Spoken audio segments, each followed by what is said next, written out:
The UVic Gender Justice, Creative Pedagogies, and Arts-Based Research Group organized the Feminist Aesthetic Pedagogies and Activist Strategies Encouraging Feminist Imaginaries pre-conference as part of the Adult Education in Global Times International Research Conference in June 2021.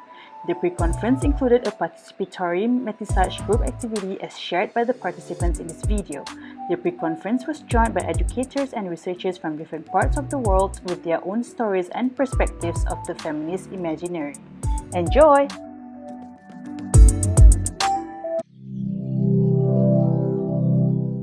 My relationship to feminist imaginaries derives from the common experiences of women, young and old. Different ways of thinking, of tackling things, of expressing oneself. The feminist imaginary opens up avenues. Words are important, so are images. So are moving our bodies and feeling our emotions. Lately, I've seen a lot of images of funeral pyre burning. The news is scary and sometimes I'm a wreck. As I take refuge in the world of women and children, of mothers and grandmothers, I imagine how different these images would be if we were feminist enough. Women bleeding, loving, and birthing. Women weeping for those who are lost and celebrating those who are yet to be. Women creating, nurturing, giving of their hearts, minds, bodies, and spirits. Women fighting to be heard and fighting for others to be heard. Women creating a future that is better than the one they have known. What is now left for the next generation? A world that demands from them isolation. Under the mask of it all, to not be able to smile at strangers, to maintain distance from the very people they could call friends one day. Reminding them that air isn't free and neither are they.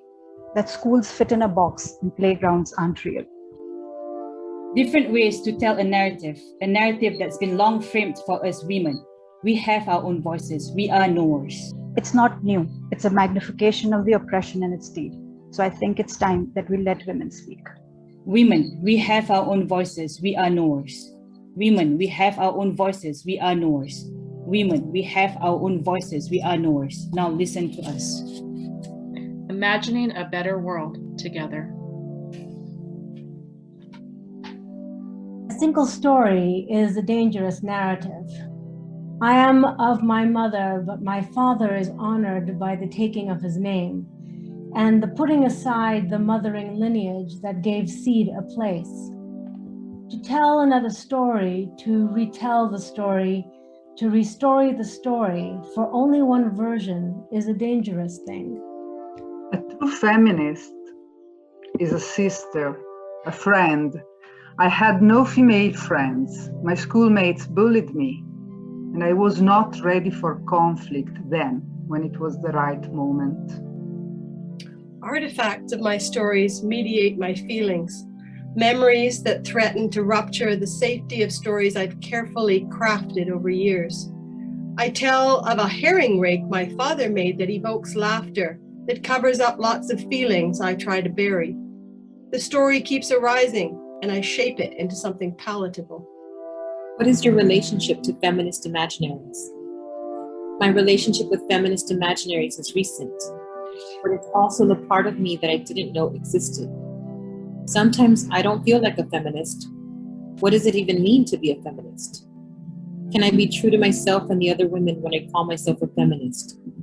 To embody the word means to become an empowered being with the agency to forge ahead and survive a patriarchal society.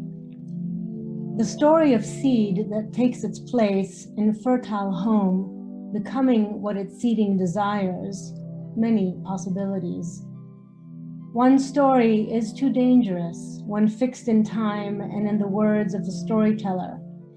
Breaking the story while telling it may be closer to what the old bards did before it was put into stone. There were no feminists in the province where I lived.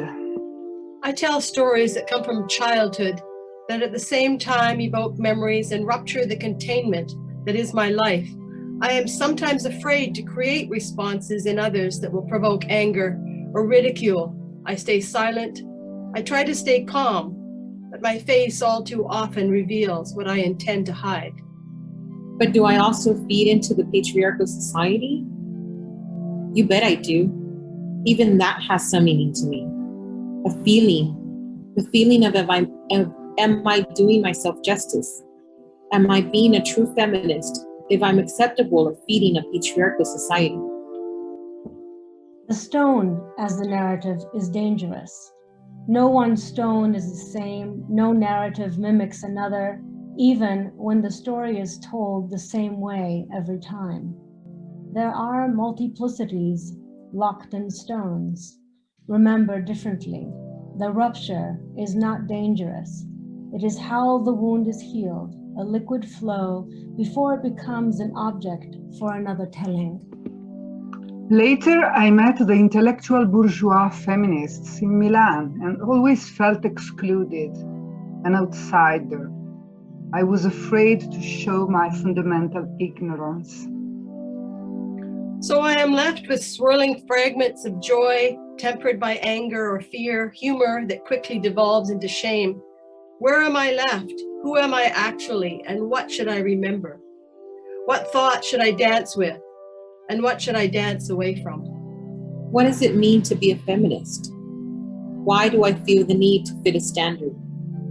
Why does being a feminist researcher, scholar, always become a question? The story of the cherry blossom tree I see out of my window. It tells the story of two women, a mother and a daughter. The mother wants the tree removed. For 20 years, she complains about its leaves and how it blocks her view beyond. The daughter loves the cherry blossom and anticipates its arrival every spring. Its fleeting beauty. I feel the color. I start to look at the blocks on Zoom and the patterns of books, backgrounds, haircuts, like in an art gallery. The cat, the snail, the stone. My stories never get a full picture. It's always looked at until and distorted by others and get pieces. So my stories never come up with my voice, my own ways, my experience, and with my reality. Feminism cannot simply be about challenging gendered assumptions and conventions about women. It must be intersectional, or it is incomplete. The intersectional feminist imaginary encompasses both traumas and privileges, requiring those with privileges to shoulder responsibilities for having privilege, and standing aside to leave space open for those healing traumas to do what they need to. Exactly, says Mutti. The blossom hardly lasts any time at all, and the leaves and the fallen blossom are all to clear up. The mother dies after 20 years. The following spring, the tree dies. No leaves appear after winter, no blossom. I did not see very well. I want to go back. Fantastic to have fun together. Pause, pause, pause. What is the horizon? What is the difference between practices? Or are these all variations? Are we all variations of an imaginary? I don't have a safe space for my own, wherever or whenever I am. My sense of insecurity, dominance and control by others, both in private and public life. We respect each other. We hold space for each other. Ivy is strangling the tree. It is an oppressor hidden from view. Its hold was masked when the tree was alive. Mutti asked for 20 years. Her wish was denied. But after Mutti had passed, her wish came true. How could it have happened? What would my mother say about this? Or my aunt and my neighbor? I saw that women from the mountains in Calabria still wore traditional clothes in 1946 when they first voted. First time in their life, in the history of this country. Colors. What happened to pride? Sing louder. A sense of feeling. I'm standing alone in an island against the tide. But still I get hope and courage looking at the world.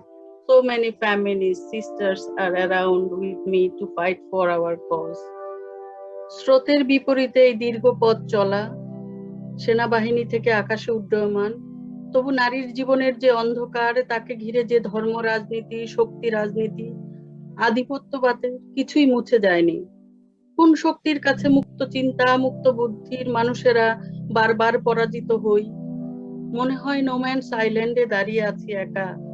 শিক্ষা, মানবতা, যুক্তি, বিজ্ঞান সব ধীরে ধীরে হারিয়ে যাচ্ছে, তবু সভ্যতার গভীরে লুকিয়ে থাকা প্যাট্রিয়ার্কি, আধিপত্যের বিকল্প অনুসন্ধান করে যাব। নারী নিজেই নেবে নিজের অধিকার, মূল্যবোধের ক্ষমতা কেন্দ্রে আঘাত করে তছনছ করে দিয়ে নির্মাণ করব নবাঞ্চল। We inspire others to see ourselves in the imaginative sharing to create empathy and transformation. I was looking so forward to a conversation about to take place on CBC radio in a talk show. It was to be with three women who had, like me, chosen not to have children, not for health reasons, but simply by choice. It was a delightful hour, and I loved hearing from women who felt and thought like me, because at that time, there seemed to be so few of us, or if there were, we remained silent in our childlessness. At the moment, I can't help remembering my mother, who I found out this morning from my sister has had another fall. When I think of the feminist imaginary, I always think of my mother, the woman that became an electrical engineer in World War II, but then was somehow convinced to marry and start a family as soon as the war was over. But Peggy retained a very strong feminism in some ways that was in part probably nurtured by living with a group of women in an RAAF base, a RAF base at Uranquinty.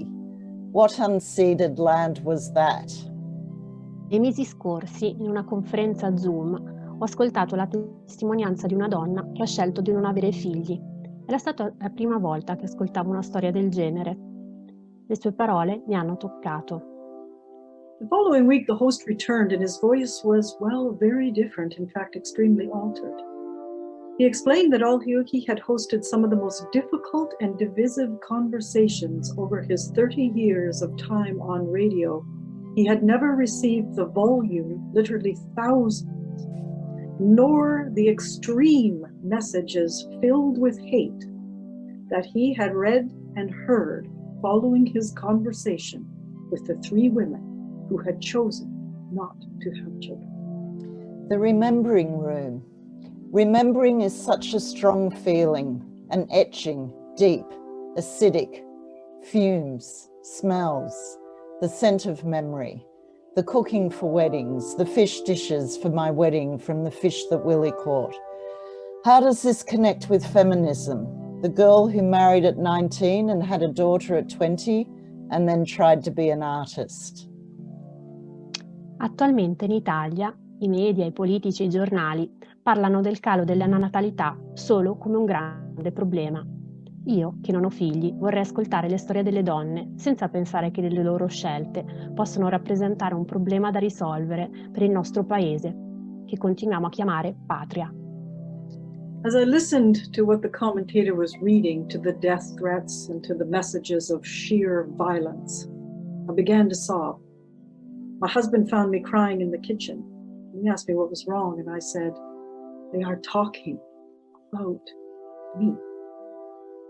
The next day, on my way to the university, I felt for the very first time in my life a deep fear on the street. What if the thousands of people knew that I was one of those who had chosen not to have children? The feminist imaginary has to be about tackling this hate and fear.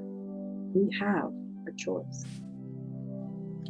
This takes me to the cog and the connections and repair that were apparent in that piece on remembering in the remembering room. Connections between a great-granddaughter and a great-grandmother and the rewriting of a story that needed rewriting. Connections between a mother and her son, and a woman from the city and a man from a village. Back to my mother, Peggy. She's in hospital and she's had another fall, and I'm really worried about her. The Feminist Imaginary significa per me legittimare le scelte, le non scelte, le paure e i desideri di ogni donna, bella così com'è.